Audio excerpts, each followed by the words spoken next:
Beberapa hari ini, penembakan terhadap seorang brigadir yang bernama Nopriansah Yosua Huta Barat menimbulkan banyak pertanyaan.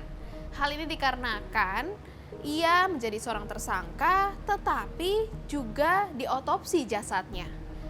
Pertanyaan sekarang, apakah dia korban atau tersangka? Apalagi dikatakan bahwa penembakan terhadap dirinya adalah upaya pembelaan dari salah satu teman atau orang yang berada di sana. Mengulas sedikit, baku tembak ini terjadi di antara dua polisi berpangkat barada dan brigadir. Dan hal ini terjadi di rumah dari salah seorang Kadif Propam Polri, Inspektur Jenderal Verdi Sambo. Dan awal mulanya adalah ketika mendengar suara teriakan dari istri Verdi di dalam kamarnya. Keanehan dari kejadian baku tembak tersebut yaitu adanya sayatan-sayatan dan jari yang terputus pada jasad Brigadir J. Dan saat itu pun CCTV di rumah tersebut mati.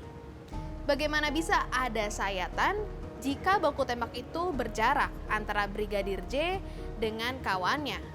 Lalu bagaimana seharusnya kejanggalan ini diungkapkan? Dan pertanyaan berikutnya, siapa sebenarnya yang menjadi tersangka dan korban? Yang sudah ditembak mati misalnya, tidak perlu dilakukan otopsi karena satu itu sudah biaya, yang kedua tidak ada kepentingan untuk mengungkap sebab kematian dari si pelaku tindak pidana. Otopsi itu hanya dilakukan terhadap korban kejahatan untuk mengetahui sebab kematian, untuk mengetahui kapan dia meninggal dan alat yang digunakan. Secara spesifik, kejadian dimulai sekitar pukul 17 WIB.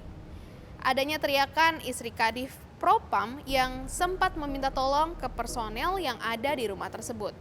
Sebenarnya kedua orang, yaitu Barada E dan juga Brigadir J, adalah dua orang yang tinggal atau ditugaskan di sana. Barada E diketahui merupakan personel yang bertugas menjaga keluarga Irjen Verdi. Sementara Brigadir J ini merupakan sopir dari istri Verdi Sambo.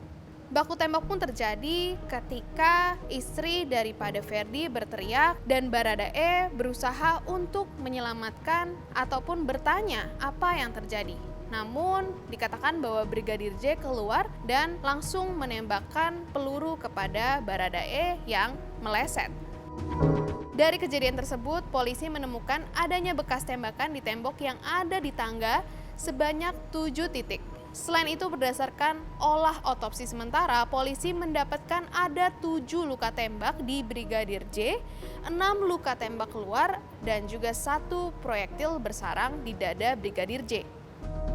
Membahas soal pistol atau senjata yang digunakan oleh Barada E dan Brigadir J, Barada E menggunakan senjata Glock 17 dengan magazin maksimum 17 butir peluru, dan di TKP polisi menemukan dalam senjata itu tersisa 12 peluru.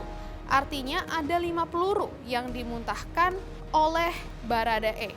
Lalu kejanggalan apa lagi yang ditemukan pada kasus ini? Apakah di sana ada dugaan terjadinya obstruction of justice, ya, atau tindakan menghambat atau menghalang-halangi penegakan hukum untuk menemukan keadilan?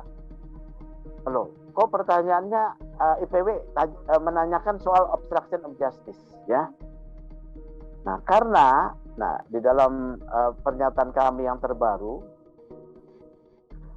otopsi yang pertama ketika dilansir oleh Mabes Polri melalui Karopemnas hanya menyebutkan kematian Nopriansah Yosua ini karena tembakan. 5 tembakan 7 titik, ya, 5 tembakan 7 titik. Tapi dari penjelasan keluarga yang melihat jenazahnya ada luka, ya, ada luka sayatan. Kemudian dari sumber yang memberikan keterangan kepada IPW juga ada satu sumber yang memperlihatkan foto. Saya melihat wajah Nopriansah yang sudah jadi jenazah, itu ada sobekan di hidung, ya, di daun hidungnya, bibir sebelah bawah, kemudian di mata sebelah kiri atau kanan ya, goresan 2 titik. Artinya ada penggunaan senjata tajam yang tidak atau belum diungkap oleh polisi. Peristiwa masuknya Brigadir J ke dalam kamar atau ruang pribadi dari Inspektur Jenderal Verdi Sambo, kenapa harus diizinkan? Apakah itu benar-benar kejadiannya melakukan pelecehan seksual dan mengancam istri dari Verdi? Dan jika iya, apa motifnya? Dan sebaliknya pun, apakah benar Brigadir J adalah korban atau justru pelaku dari penembakan ini? Apa motif yang sesungguhnya dari kejadian pembunuhan ini? Keterangan tentang terjadi kontak tembak ini menjadi pertanyaan menjadi diragukan. Karena kan dikatakan bahwa Nopriansah begitu dia mengancam Nyonya Sambo, diingatkan dia langsung menembak, ya. Dia langsung menembak. Kapan terjadinya digores, gitu kan? Kemudian ketika dia menembak 7 tembakan, dia ditembak 5 tembakan, mati. Kemudian luka gores itu bagaimana ceritanya? Bahkan 2 jarinya terpotong.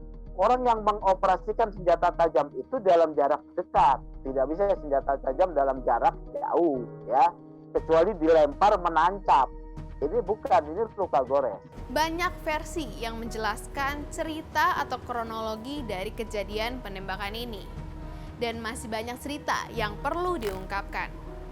Bagaimana menurut kalian? Apa motif di balik penembakan ini dan sebenarnya siapa yang bersalah? Taruh pendapat kalian di kolom komentar di bawah dan jangan lupa saksikan Hadap Hari ini setiap hari Selasa sampai Jumat hanya di tempo.co.